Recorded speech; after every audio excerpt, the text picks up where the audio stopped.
Hello students. Now, in the next point we are discussing what are the factors affecting on SN1 and SN2 mechanism. In the last lecture we are discussing what is meaning of SN reaction, then the type of the SN reaction as SN1 and SN2, then mechanism for SN1 and SN2 reaction. Now we are discussing what are the factors which are affecting on SN1 and SN2 reaction. So we know that SN1 reaction is a one-step reaction and it is occur in the, SN1 reaction is a rate of reaction is depend upon the concentration of only one, but it is a two-step reaction. And SN2 reaction is a one-step reaction and your concentration is depend upon the substrate as well as nucleophile. So now consider the first factor which affect on SN1 and SN2 is the nature of the substrate. So what type of the nature can favor the SN1 reaction and SN2 reaction?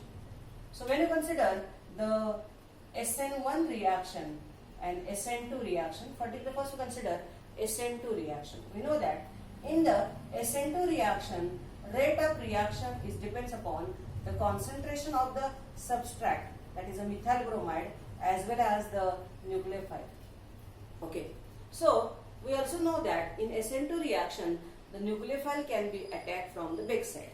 So in order to avoid the steric hindrance or crowding, the nucleophile can be attacked from back side. So if the alkyl halide will be having the more crowding, then the SN2 reaction is not favored. So more crowded alkyl halide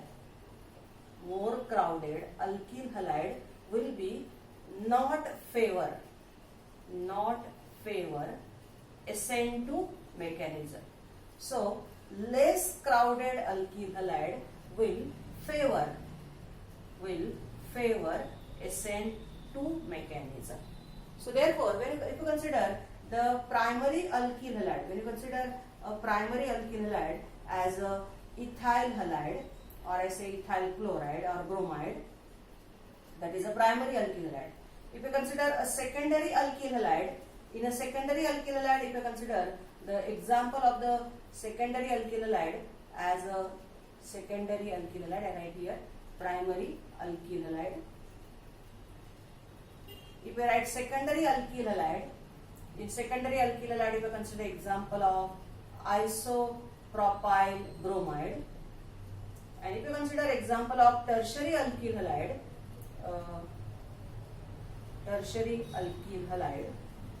for tertiary alkyl halide, you can take example of tertiary butyl bromide.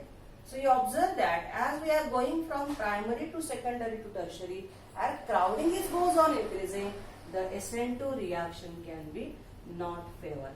So SN2 reaction can be destabilized if you are going from primary to secondary to. So what is the order of reactivity for SN2 reaction? The order of reactivity that primary alkyl halide is favored because the less is the crowding of R group. Here is a more crowding of the group.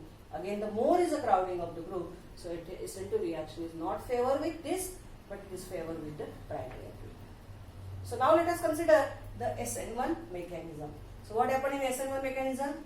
In SN1 mechanism, the rate of reaction is depends upon the concentration of the substrate, that is a tertiary butyl bromide, as well as the nucleophile OH minus. On the both, the rate of reaction can be depends. So what happened in SN1 reaction?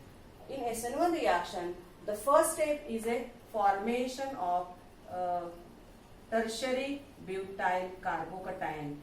This is the first step in the formation of the carbocation, is the first step of SN1 reaction. Formation of the carbocation is the first step of the SN1 reaction. Now, when you consider the primary alkyl halide, secondary alkyl halide and tertiary alkyl halide for the S1 reaction, in the case of the SN1 reaction, the rate of reaction is depends upon the concentration of the only one substrate, that is the tertiary butyl bromide. So now consider favor with the primary, secondary and tertiary. So in the case of the primary alkyl halide, there is only one group. Now look at the carbocation is stable by the two factors. One is the inductive effect. one is the inductive effect, and the second is the hyperconjugation. The second is the hyperconjugation. So what happened in the case of the tertiary butyl carbocation and in case of the secondary butyl carbocation or this? Suppose I consider here the ethyl carbocation, or if I consider the isopropyl carbocation and tertiary butyl carbocation. So what I have observed here? In case of the tertiary butyl carbocation, there are the three groups. They will be having the plus I affecting group are the three. Plus I affecting group are the three, and they donate the electron to the carbon, so carbon is more stabilized. In case of the iso, there are the two plus I affecting group, so they are less stabilized as compared to the this carbocation. And this carbocation here is stabilized by only one electron with electron donating group, that is a methyl group. So it has a 1 electron donating group, it has a 2 electron donating group, it has a 3 electron donating group, and they show the inductive effect. So carbocation can be stabilized by more electron donating group, and therefore in the case of the SN1 mechanism, this can be favored. The order of reaction for the primary, secondary and tertiary is that SN1 reaction is more favored with the tertiary alkyl halide, because the tertiary carbocation is more stable by the inductive effect. Again, we know the hyperconjugation. So we know that when you consider the hyperconjugation is a no bond resonance effect, and it is shown by the alpha. It is shown by the alpha hydrogen atom. So more is the alpha hydrogen atom, more is the hyperconjugation. So here this carbon where the halogen is attached, and there are the number of the alpha hydrogen here are 3 and again 3 and again 3. In case of the tertiary butyl bromide, there are the 9 alpha atom, and therefore 9 hyperconjugation structure is possible. In case of this, here the 6 hyperconjugation structure is possible. Here there are the 3 hyperconjugation structure is possible, because they have the 3 alpha hydrogen. So what happened? If you consider the ethyl, when the bromine will be given by the ethyl, it forms the ethyl carbocation, and this ethyl carbocation can be stabilized by the hyperconjugation. It is like this way. It is a no bond resonance, where in order here this alpha hydrogen will be shows a sharing of the sigma bond with the empty p orbital which are present in this carbon. Here empty p orbital is present, and it shows overlapping with this empty p orbital, and as a result of which such a type of the stabilization is occur, and the formation of the stabilization of this positive charge can be occur. This positive charge can be now stabilized here by this no bond. This hydrogen will be removed, this positive charge will be stabilized, this will be there. So this is the first hyperconjugation structure of this hydrogen. Similarly, this hydrogen also shows hyperconjugation, this hydrogen also shows a hyperconjugation. So like this way, 3 hyperconjugation structure is possible with the 3 hydrogen in case of the ethyl. In case of the isopropyl,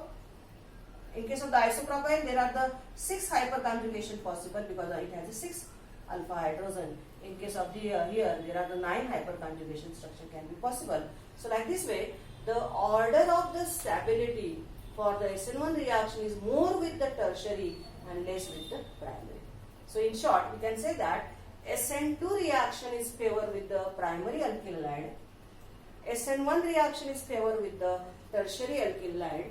Now in case of the secondary alkyl halide, it may go by the SN1 reaction or it may go by the SN2 reaction, depending upon the condition or depending upon the whatever the situation is there. It may follow SN1 reaction or it may follow. So it may follow the SN2 reaction. So one thing is understand that the nature of the substrate. So what you say about the nature of the substrate?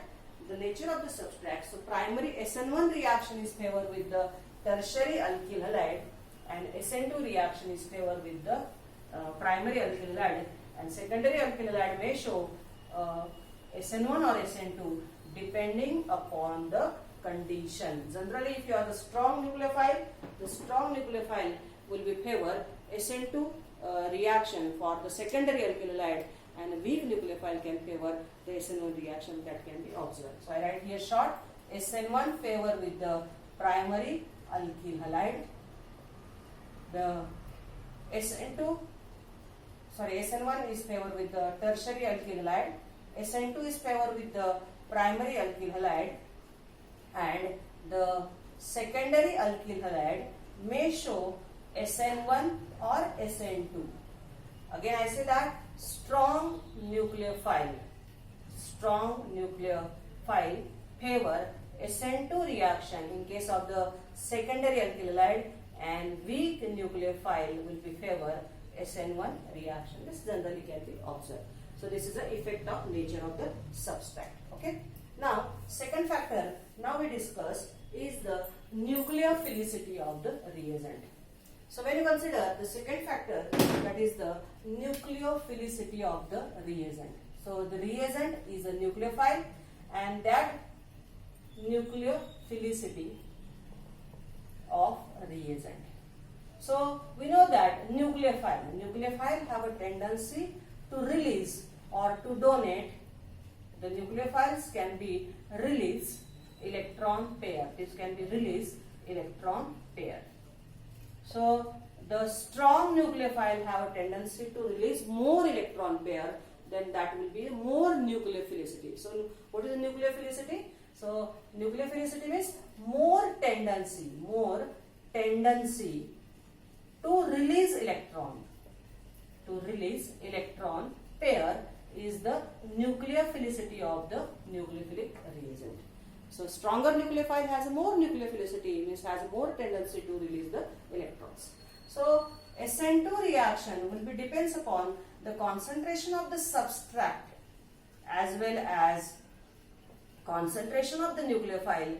So if the stronger is the nucleophile, stronger is the nucleophilicity, more favor is the SN2 reaction. In case of the SN1 reaction rate will be not depend upon the concentration of the nucleophile.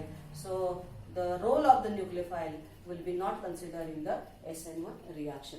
So remember, so strong nucleophile will be favor the SN2 reaction, and weak nucleophile can favor the SN1 reaction, because SN1 reaction have no role of the nucleophile. So like this way we can understand the nucleophilicity of the reagent in case of SN1 and SN2 reaction.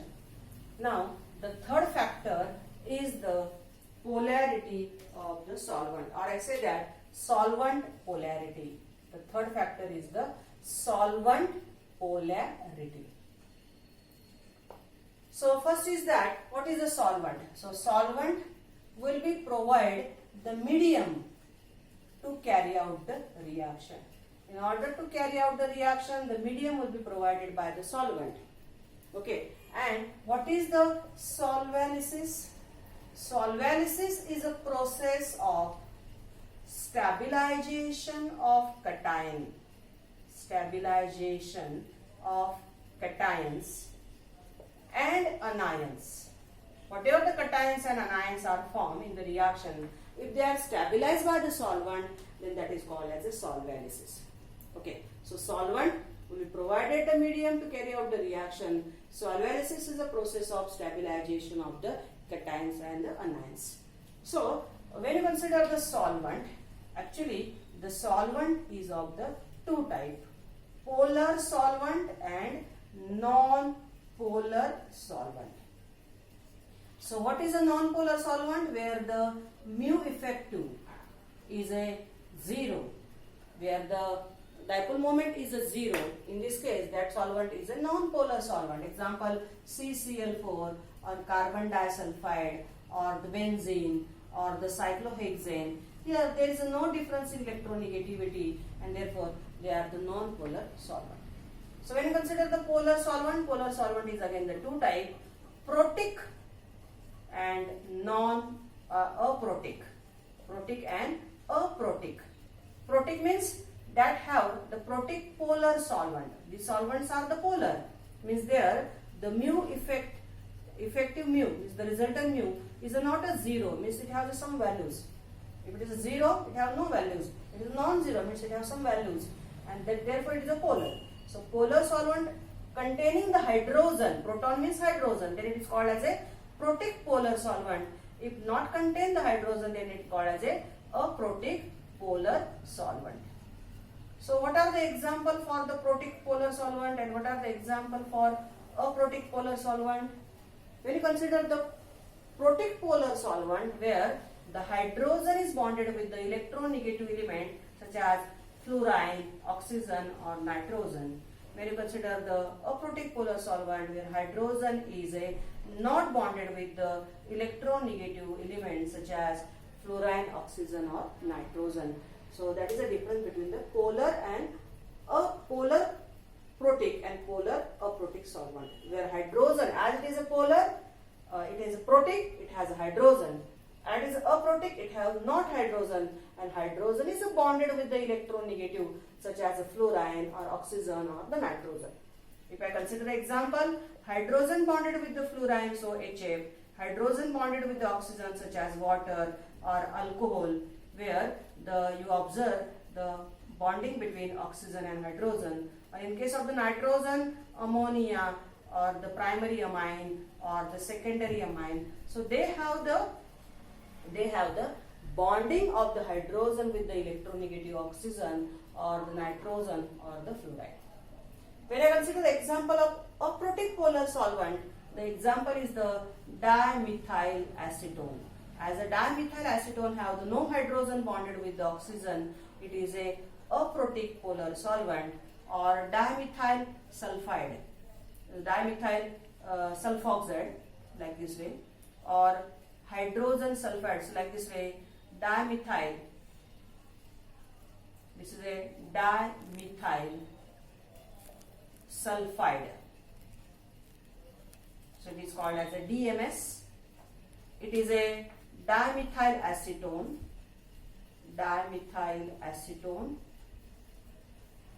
or dimethyl sulfoxide. So these are the various examples where there is no bonding between hydrogen with the fluorine or oxygen or the nitrogen.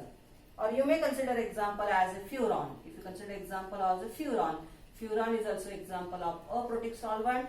Or if you consider the one more example here, I write here example as a dimethyl formoamide. This is a formoamide or dimethyl acetamide. So these are the also example of aprotic solvent. So name of this is a dimethyl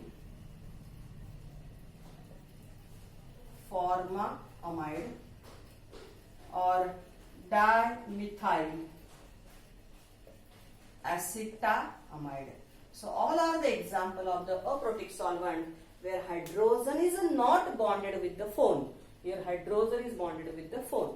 So like this way you can consider the polar protic and polar aprotic solvent. Now we discuss what is the role of the solvent now. So solvent will be provided the medium to carry out the reaction. If the solvent will be better stabilize the cations and anions, then that process is a solvalysis. And solvalysis is carried out with the solvent. That solvent may be polar or non-polar. Polar if the dipole momentum is not equal to 0, then it is a polar. If the dipole moment is equal to 0, it is a non-polar. Polar is again protic polar and aprotic polar depending upon the hydrogen is bonded with the electronegative fluorine or oxygen or hydrogen. They are divided. Okay. So now consider the solvent polarity. So when you consider the solvent polarity, so if you consider example of the SN1 reaction, and now consider the example of SN2 reaction. In SN2 reaction, we know that in the SN2 reaction, the first in the transition step, we know that there is a backside attack of the nucleophile. The nucleophile can be attacked from the backside in order to minimize the steric hindrance, the nucleophile can be attacked from the backside. So backside attack will be carried out in the SN2 mechanism. So if the cations will be stabilized by the solvent in the SN2 mechanism, then this, if the solvent can be stabilized, if they stabilize the nucleophile, then nucleophile will be not available for the backside attack in the SN2 mechanism, and therefore it will be decreases the rate of the reaction by deactivating the nucleophile. Therefore the SN2 reaction is not favor with the polar protic solvent.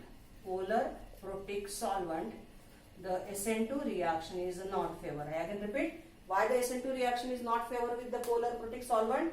Because if the polar protic solvent will be favor or it will be stabilized, rate of reaction is depend upon the concentration of the substrate as well as nucleophile. If the nucleophile will be stabilized by the polar protic solvent, then they are not available for the mechanism and the reaction will not occur, and it will be decreases the rate of reaction. So therefore SN2 reaction is not favor with the polar protic solvent. Now in the case of the SN1 reaction, what happened in the SN1 reaction?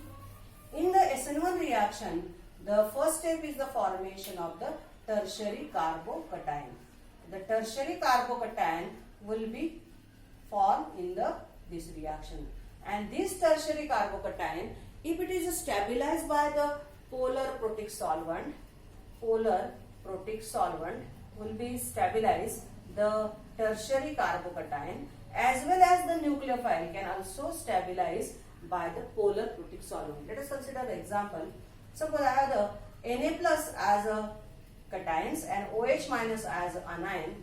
So how the polar protic solvent can be stabilized? As Na is a plus, so the polar protic solvent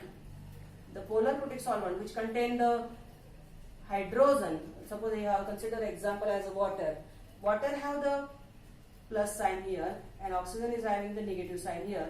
So there is a electrostatic force of attraction between the cations and anions, and that cations and anions, this cations is stabilized by the water as a polar protic solvent. So like this way the stabilization of the cation can be occur and the cation can be stabilized. The same thing is happen with the tertiary butyl carbocation. This tertiary butyl carbocation can be stabilized by the polar protic solvent from the all side, and it can be made stable. And we know that in the SN1 reaction, if the tertiary carbocation is more stable, then the nucleophile will attack from the both sides and the reaction can be proceed as fast. So SN1 reaction can be stabilized with the polar protic solvent because it stabilizes the